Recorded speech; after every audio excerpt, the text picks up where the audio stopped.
when you had the firecracker blow up in your hand type young. I'm mad you brought that up, man. Like, that was so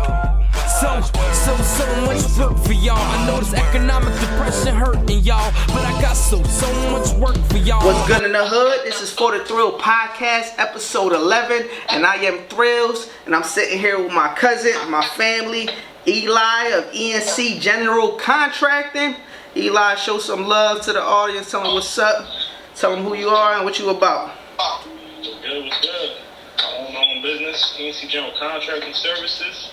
We do, all exterior work, interior work, from flooring, drywall, painting, gutter cleanings, gutter repairs, installs, roofing. Pretty much anything you need, we the man to call. That's what's up. So how you doing today, fam? How you doing?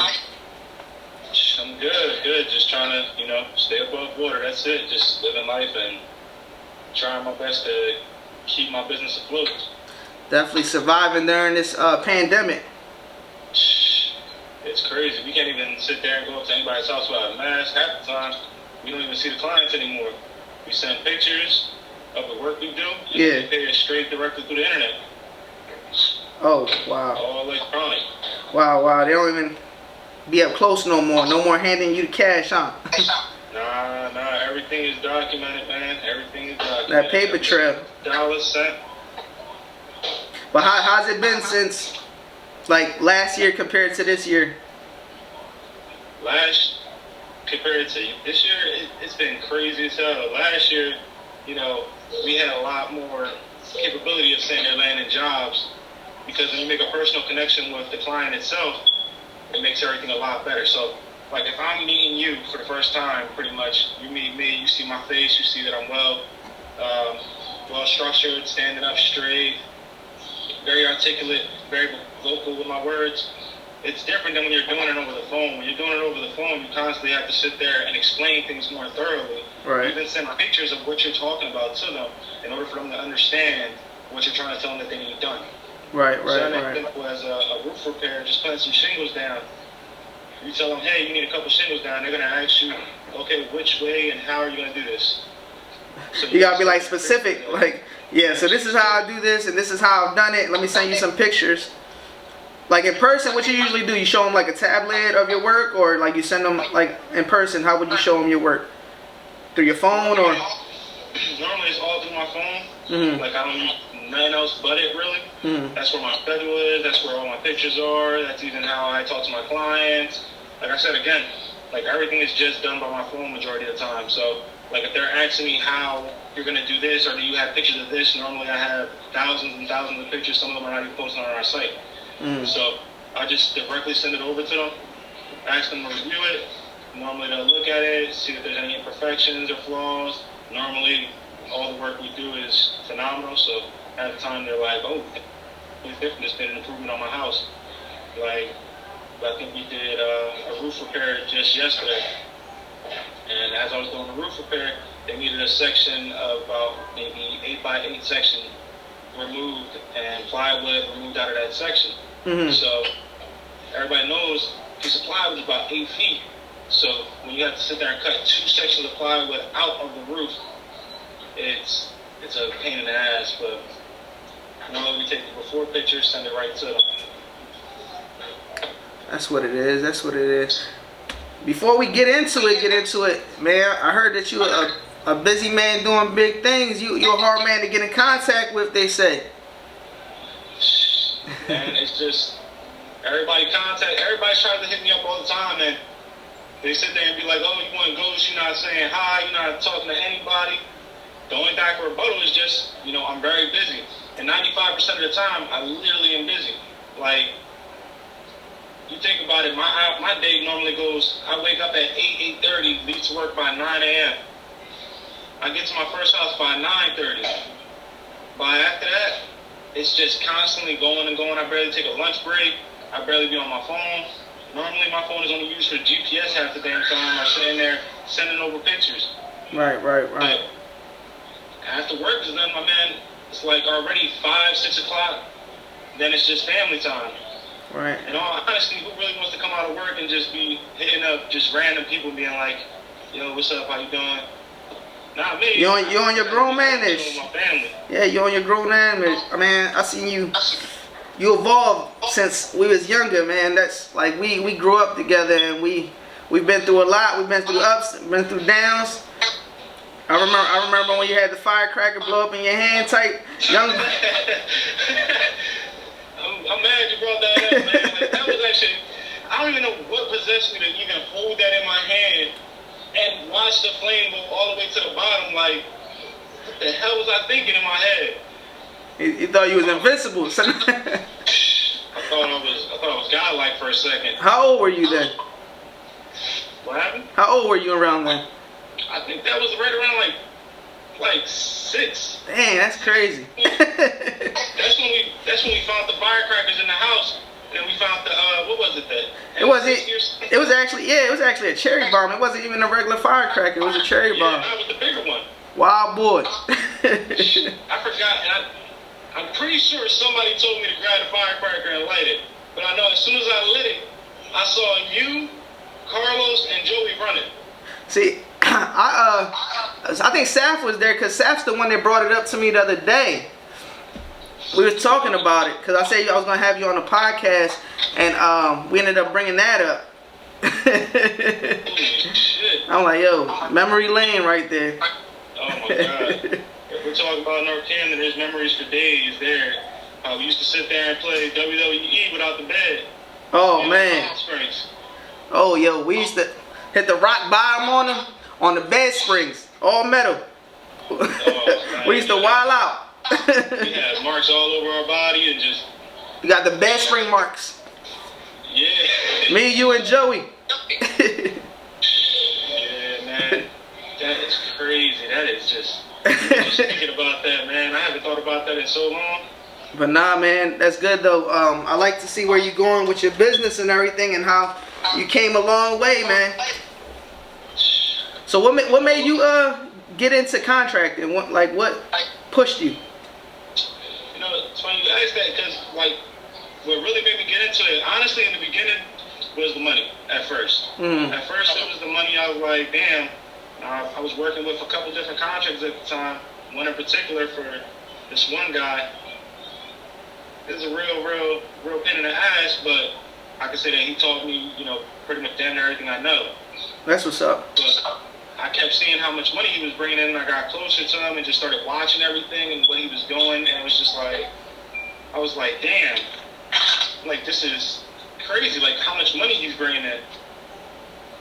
And I lost you on the video. yeah, I know, my phone broke out. People calling me like crazy right now. Oh, there it goes. See, busy man doing big thing. He doing a podcast. Y'all chill, relax. I'm trying to keep them from calling me right now. But to get back to that, like I said, he taught me everything I knew.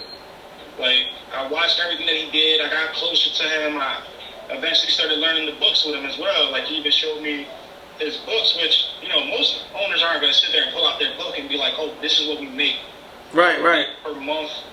And, that right there, once I first saw those books, it was just crazy. I was like, this dude was bringing in anywhere from $6,000 to $10,000 every 4 to 5 days. Killing the game, huh? It was crazy. So, so what's it? Those books. So what's his intention to keep you as a protege and show you it to start your own business, or did he want to keep you around? Like how did that come off from you getting into your own business? He was a very interesting dude. Like I said, I'm not gonna talk too bad about him, but he was a very interesting dude. Like, he liked to, what I would say is sit there and play with your mind a little bit. Like, sit there and try to tell you what you want to hear. Like, oh, you're gonna be this in the company one day, or you're gonna be this, just to keep you around. So normally he didn't pay us really much. I started off doing what I do now at $8 an hour. And base rate for contracting, any contractor know this, his starting rate is $15 an hour off that. I started off at 8. Oh wow! So you started from the gutter. No pun intended. Absolutely, 100%, man. It was crazy because just starting off, thinking about it, just starting off from $8 to what I'm making now is just crazy. It's just out of this world. It's mind blowing, right? It definitely is. like I said, this man taught me everything I knew. Like, he taught me how to jump on a roof. Like, I didn't even know there was a way to fall. Apparently. You gotta jump off a roof this way. Y'all doing, what is it? What is it called? What is it, parkour? It's to an extent. It's like when you fall off a roof, you can't. The worst thing you can do is lean your legs all the way up to your stomach or leave them all the way out. You're actually supposed to gradually bring them back. And once you hit the ground, your toes are going to touch and you have to push forward. That's how y'all jump off a roof, yo. Y'all heard that? Word up. But so it sound like a gift and a curse with this guy. Like, he showed you some things. I mean, you took the good with the bad and you created a positive. It definitely was. Like I said, interesting, man. He was definitely a piece of work. That's what I can say about him. How long you was working from? 3 years. 3 years. 3 years. And I think my max out pay was like, when I quit and decided to open up the business, it was at like maybe $300 a day. Sometimes $350, sometimes $250 a day. Once, I took that step to quit, that's when it big transition. That's what's up. I'm glad you took that step. I'm pretty sure you're glad you took that step. At first, a lot of it I didn't know. I didn't think that I would be able to do it at first. Like, I was nervous as hell. I was constantly sweating all the time when I went to a client's house. Like, literally, it was, like I said, it's a big transition from working for somebody to owning your own company. When you own your own company, everything solely lies on you. You mess up, that's on you. You take the responsibility, the accountability, all that falls on you. Pretty much, like, you had to, like, and just in this particular field, you look at everything and you're like, damn, what if I damage this part of the house? Like, I gotta fix this side, but I can't fix it without taking out this whole strip. Now, if I take this whole strip off and, just say I damage some of the tie back, then shit, I gotta replace the whole thing now, and that's all gotta be done free of charge because you're the owner. Right. Responsibility for any damages you do on somebody's house. So tell me this, like, say you go to do a quote on someone's house, do you like say they need this and fixed, but like do you think ahead of time, like, all right, so if I might have to take this out, so this is gonna cost more money? Do you include all that in the quote? Yes, essentially yes. So initially, the first thing I do when I go to somebody's house, like I said, from the transition from the first time to now. First time I could look at a house and didn't know what the hell was wrong with it. Now I pull up, I don't even get out the truck yet, and I look at the house and I'm already like, there's this problem, this problem, this problem, this problem. Half the time I don't mention it until I'm done what I'm supposed to be doing, so I can take a more thorough look at it. So essentially, when I'm just giving that quote and I'm just thinking about it for just a slight second, I already have the price in mind. I already have the material I'm going to need, the price for the material, how long is this section without even pulling out a measuring tape. That's what's up. So you evolved in your craft. You got better. That's what's up. Pretty much, man. Now, how long you been working for yourself? For myself, essentially right now I own 2 businesses. So my first business, it's been open almost 4 years. My second business has been open 2 years. What's the second business? The second business is just strictly gutters. So it's gutters. Full-on gutters. We work on metal roofs, gutter installs, gutter repairs, gutter guard installation, and gutter cleanings. So mainly that one is just strictly what I consider just one area of what I do. Gotcha. Yeah, and so it separates. So from that and the contracting, what separates the two? So what separates that is, with contracting is more than just one thing. You're doing everything that you're doing, inside, outside work. You know how to do a multitude of things. Whereas though full-on gutters, where it's just focused solely on that one thing, your mind is just set on one thing when you go to somebody's house. I'm not going to upsell this, I'm not going to upsell that. All I'm going to look at is solely what I do for this one business. So, like, you don't ever bring them together? Like, if you see, all right, you go for a contract work, but then you see, oh, their gutters need to be done. Do you ever imply that? I try not to sit there and put them both together because, yes, I can do both the jobs at the same time, but for, like I said again, E&C general contracting, I try to solely focus on the things that this person's house is going to need. So that's just major construction. if you sit there and put both of them together half the time, you'll collide prices. Prices get mixed up for certain areas. Then you're sitting there lowballing or overcharging somebody for something that needs to get done. When you keep them separate, you know the prices for each one. So okay, so so basically you could go do a job, and once that job is done, then you could, like, if they want the gutter clean, oh, all right, now we can focus on this. But right now is what we initially signed up for. You initially called me for this. Let's handle this. Once this is taken care of, we do the gutters. Exactly, 100%. Just because, like I said, it makes it a lot easier.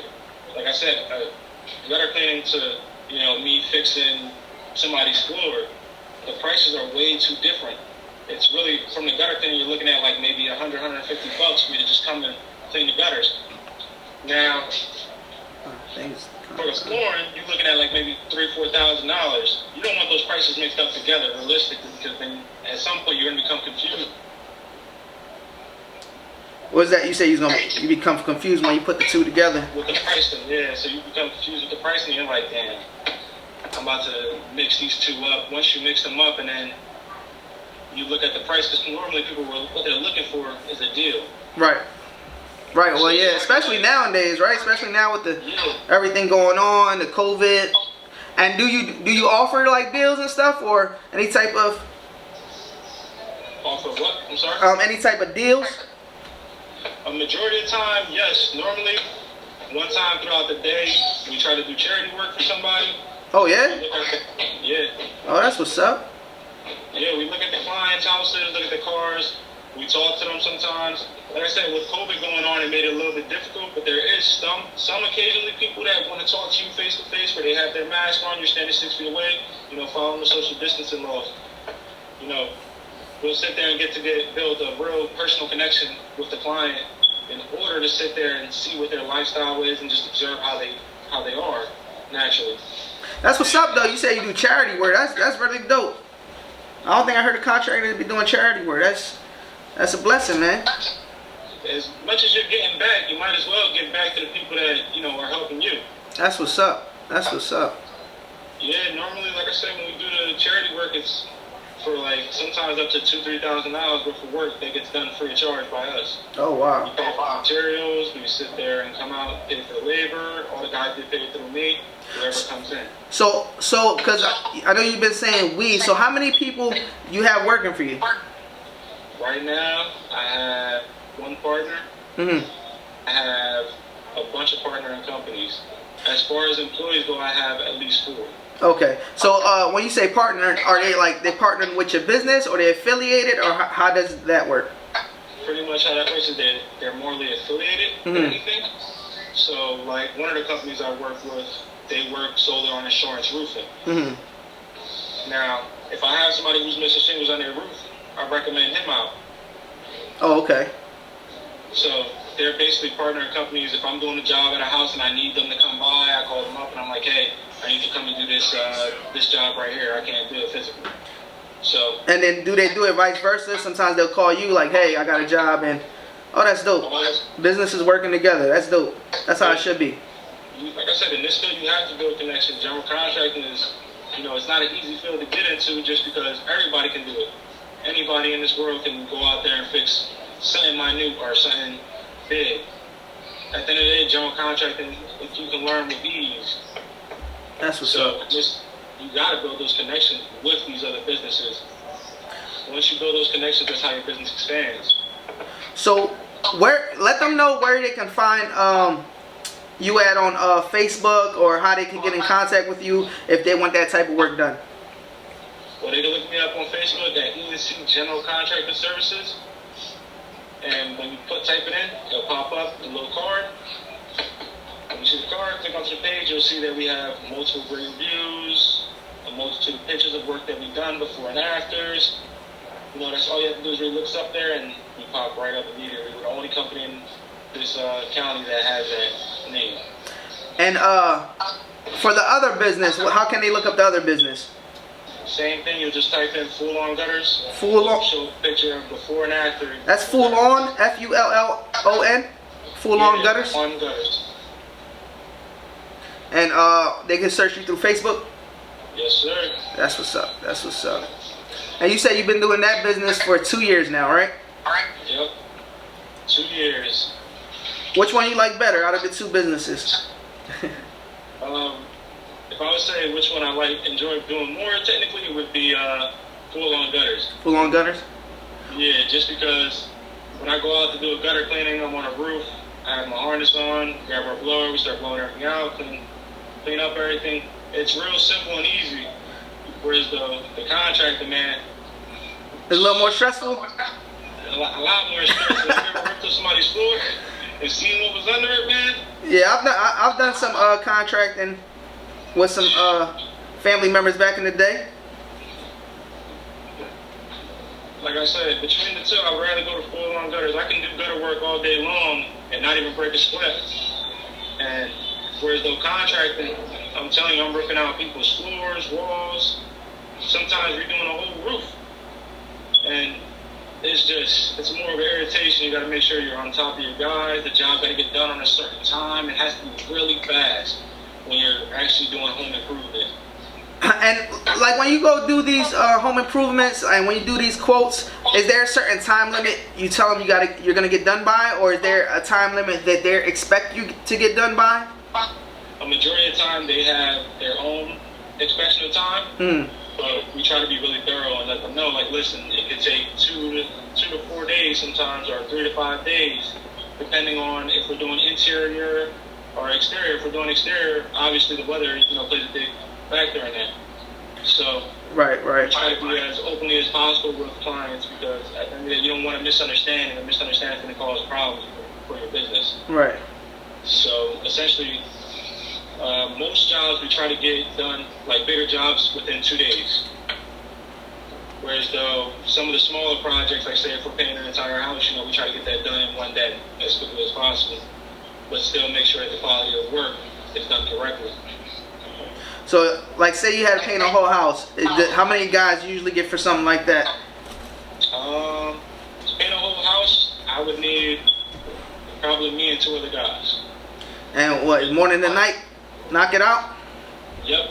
Normally with me and 2 other guys, as long as they're, proficient at what they're doing, then we could bang it out. Normally, like I said, painting let's argument's sake, a 1,600 square foot house, we could paint that within a couple hours with just me and 2 other guys. Right. Depends on the size of the house. You ever had a situation where you went over their not their expectations, over, like, say they said 3 days and you had to go 4 or 5 days because of you had to do something else, or like you said earlier, you had to take something out or put something else in? Yes, that happens quite a bit. And when that happens, what do you have to charge them more, or do they expect to get charged less, or how does that usually work? Most of the time, just as a basic human being, you would want to get charged less or get that work done for free because you were told something in the beginning. But unfortunately, that's not how it works half the time. If we're looking at something that we can't see, we make sure to tell the clients, like, hey, I don't know what's behind there. If I physically can't see what's behind there, I can't tell you that there's a problem or not. Right. Once I tear it off and I'm about to put this back up, Right. then I sit there and let you know this issue. Right. And we do have to upcharge if we find something behind a wall or under a floor or even under a roof. Normally you get like 8 free pieces of plywood. But say if you have 10, we got to charge you more per piece. Right. So, Are people usually like on the positive side with it, or the negative side when something like that happens?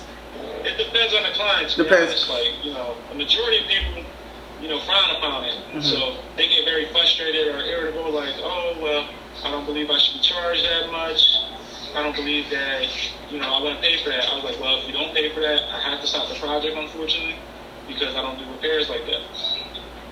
So if they don't pay for it, naturally what happens is that the damage becomes worse and worse over time. So yeah, I could put something over it and cover it up and get it to last maybe a couple months, but that doesn't stop the damage that are already going on. Right.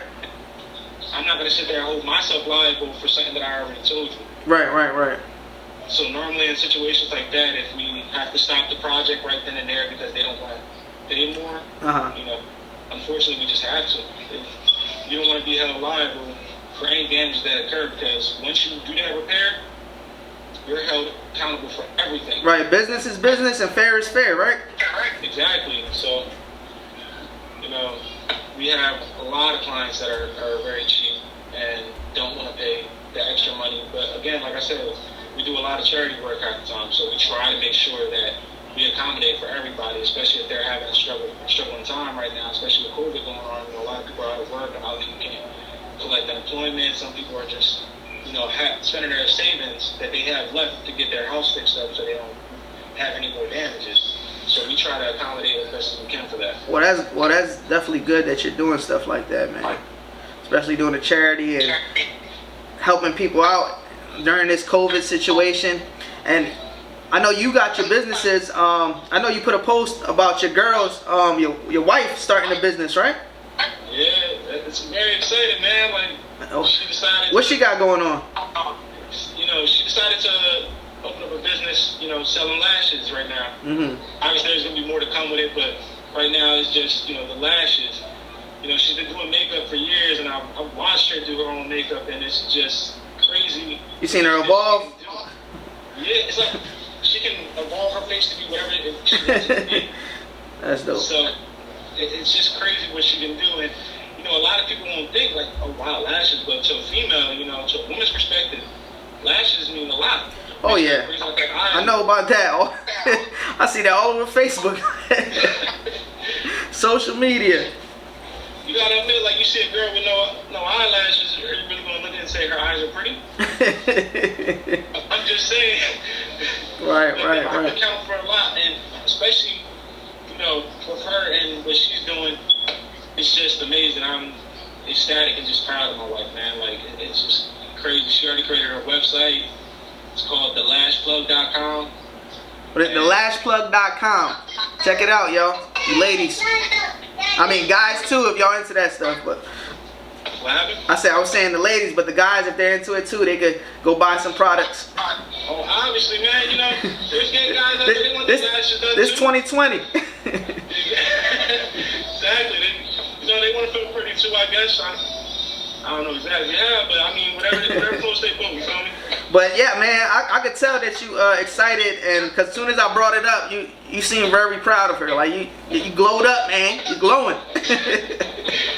It's nothing better, man. Like, your woman, you're just as strong as your woman is. Like, at the end of the day, if your woman's weak, you weak.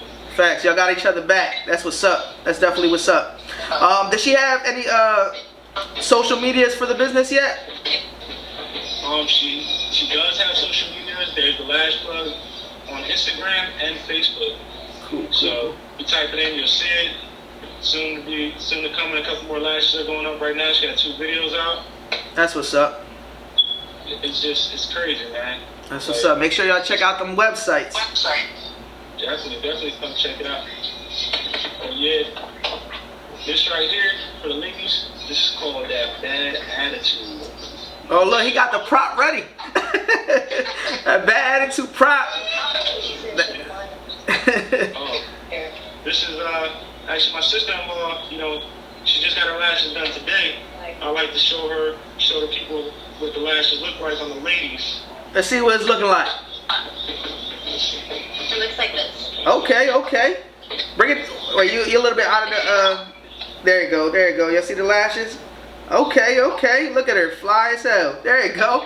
That's what I'm talking about. They come in so many different styles, and they're awesome. The Lash Plug, right? The Lash Plug? Yes, sir. The Lash Plug. THEE. She had to give her a little Lash Plug, extra E in the end. So what I can do is I'll throw it on here on the screen, and I'll put it right here while we talking. I'll add your contract in, and I'll throw it on the screen for they can see how to spell it and see what website to go to hook that up. So you said like a business card? Yeah, I'll throw it like right on the screen, and then when I put up the podcast. Oh, alright, that sounds up, man. Yeah, I'll toss it on there for they can know how to spell it right and go straight to it and do their thing.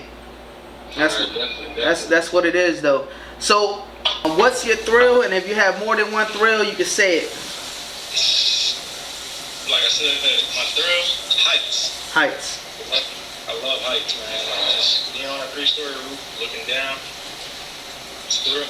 Thrilling. Invigorating. Like popping cherry bombs in your hand. Thrilling, huh? Yeah, pretty much. Pretty much. Like, I would say, like, as far as my second thrill, would definitely be like being in like tight spaces now. Because now, since I'm doing contracting, I do construction, you have to go into tight spaces, certain like little crawl areas. Mm-hmm.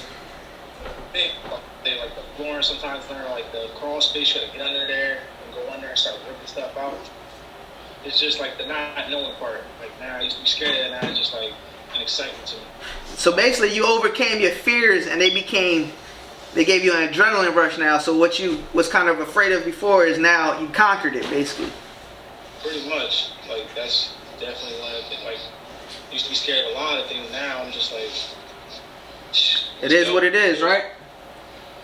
You only getting older, man. Like at the end of the day, if we're only getting older, you gotta live your life. Word, 100. And also, I know something else that got cut out. Like I was saying about these podcasts, man, it's just about creating memories. Creating memories with these podcasts, whether it's with a friend, a family member, your cousins. Like it's a good thing to create these memories for people to hold on to later on, God forbid if me and you passed away. And a big thing is like my cousin from my dad's side, Luis Garcia, he ended up passing away recently. That's why I went to Jersey to his funeral. And like now I'm hoping, like I'm wishing that I could have had him on my podcast, because you never know what tomorrow holds, you know what I'm saying? So like even if just having a memory like that would have been dope.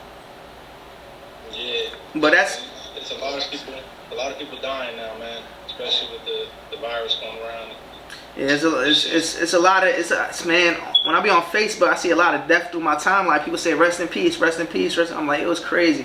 It's crazy how many people have been passing away. Like you gotta take life for granted. You gotta cherish every moment, man. Even like I said earlier, I don't think we was on a podcast, but like now I try to text my mother every morning, good morning. My sisters, good morning. My brother, I can't text him, but he in jail, so he called me every day. But man, it's all about cherishing the moments and the memories, cuzzo. That's why I appreciate you having you on the podcast right now. We creating a memory not only for us but family members. They can sit there and watch us over and over again, kids. Right. Or even maybe one day. We'll see. we'll see. I don't know. I think it'll be trouble bringing a little thrills in this world. Say. Oh man. No, maybe one day, cousin. Only one without. I think you're probably the only one in the family without a kid. Nah, Carlos don't either. I don't know, man. He might have one late. Right, that's what we was talking about. He might have something running around here somewhere. I definitely believe so, man. You never know. It happens. It happens. But I want you if like since earlier cut off, give the people the advice you was giving earlier. Just anything.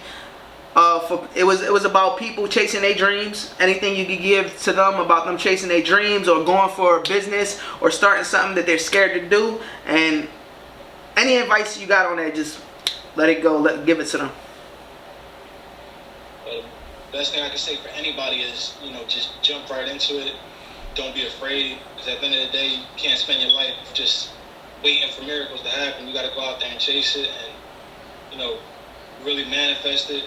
That book that, my mom and you used to read a lot, The Secret. The Secret, oh yeah. You brought it back, yep. Yeah, man, that was a really good book, man. Like, it really talks a lot about manifesting, also working hard to sit there and get what you want as well, putting the time in it necessary for you to sit there and build what you want in life.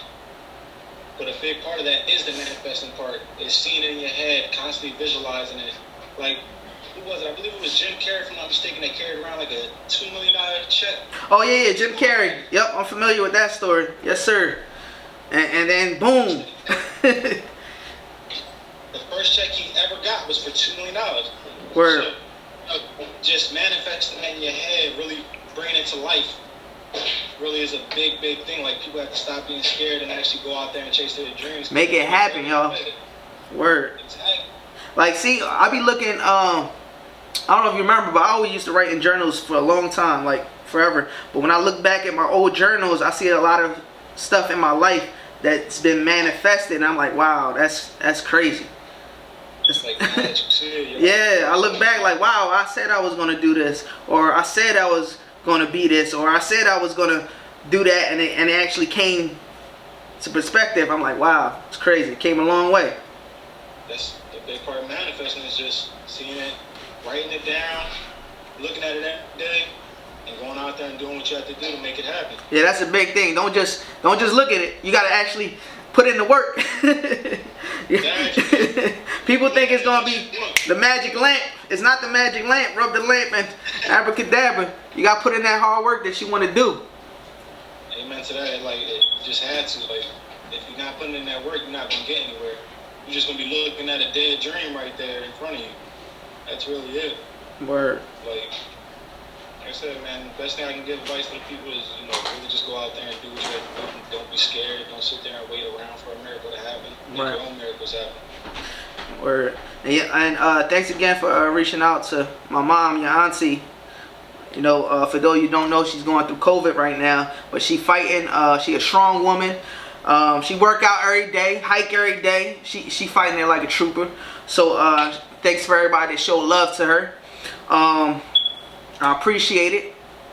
And Cuzzo, thanks for having you on the show for the Thrill Podcast, episode 11. Now, I mean, we're gonna put your businesses, your wifey businesses on the screen, get some promotion going. And I love you, fam. Thank you for being on. Definitely. Thank you for having me, cuz. Love it. For the Thrill Podcast, episode 11, y'all. We appreciate y'all. 100. So much work for y'all. I know this economic depression hurting y'all, but I got so much work for y'all.